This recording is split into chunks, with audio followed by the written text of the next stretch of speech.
I rest in God.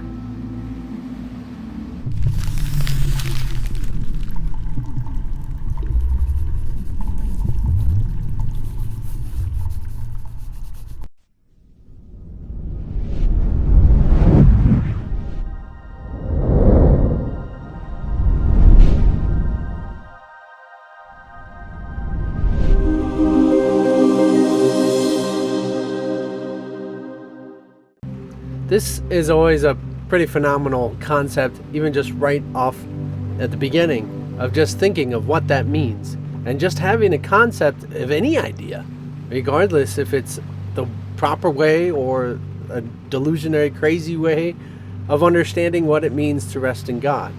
This brings naturally, as it states so eloquently, about how it brings peace and it would bring stillness and bring certainty.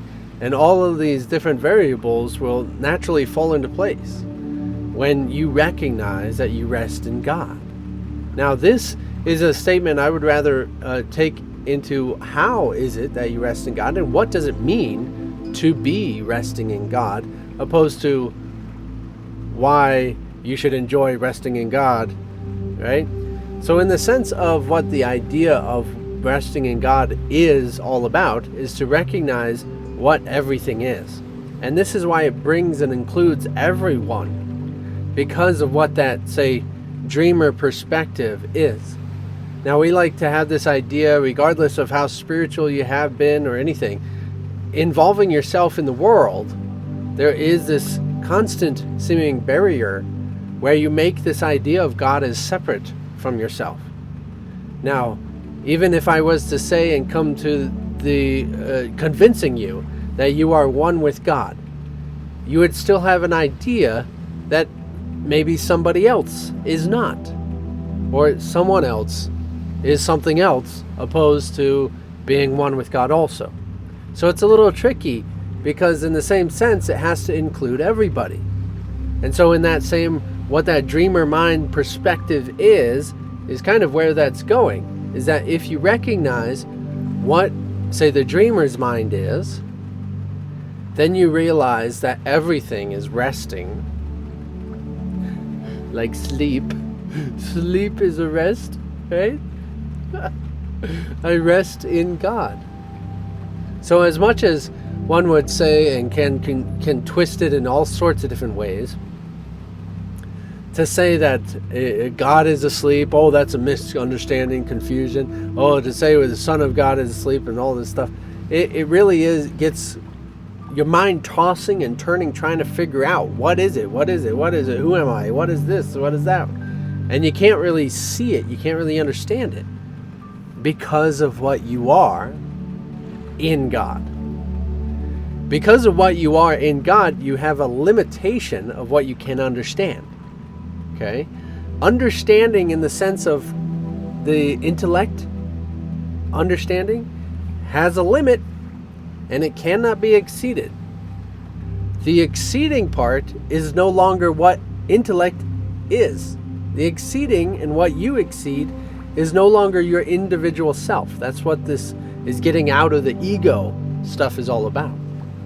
Now you're recognizing that what you are as what the dreamer is. Now, the actual dreamer perspective is not something that there is literally no more than the dreamer perspective, but it is in the understanding that what God is the complete totality of all that is available, say, outside of that. So it gets a little confusing to understand that quite literally you are in God right now. To whatever degree. If you think of it as an image or a person in the dream, and the dreamer is God, great, that's beautiful, that works perfectly. If you think of it as the dreamer is in God, that's great, that works perfectly. The point and the purpose of this is the experience. It doesn't matter how you understand it. The experience will tell you if you understand it in a way that it's supportive to what you're actually, what this is attempting to show you and to teach you.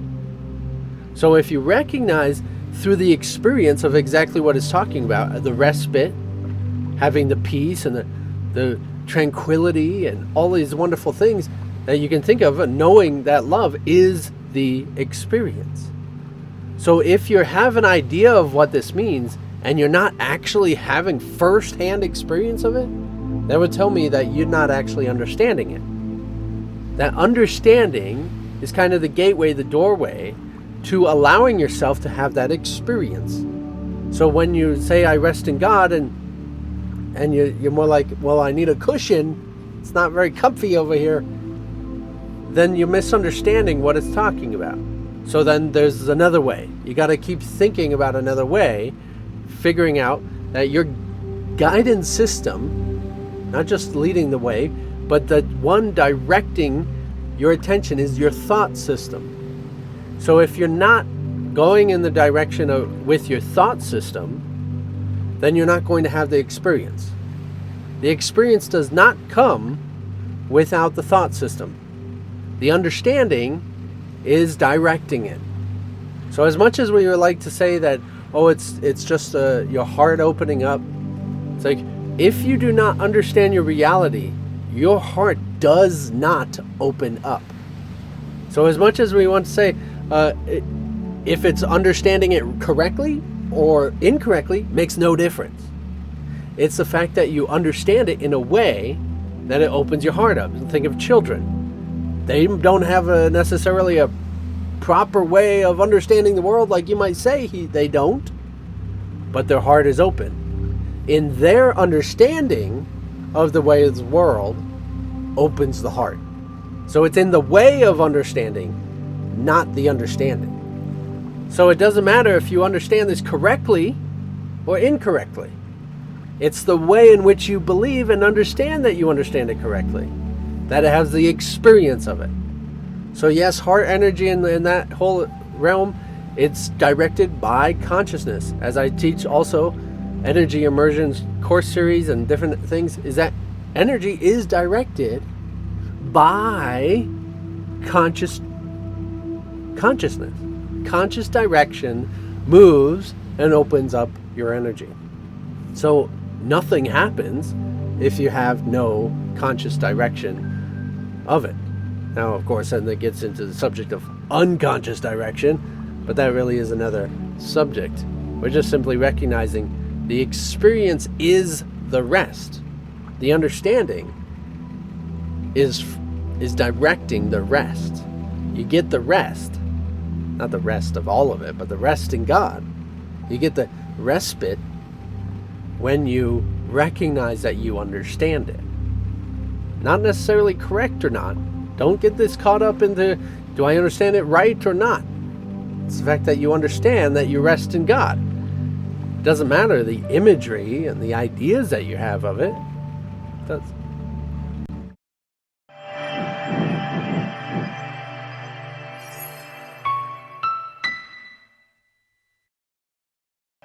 So hopefully that brings a little bit of a light to it, in the sense that it is more light-hearted, kind of light, not heavy, okay?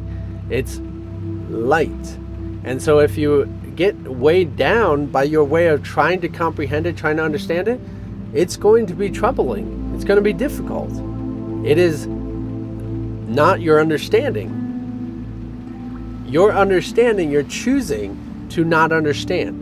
So it's the way in which you're choosing lack of understanding. The way in which you're choosing understanding.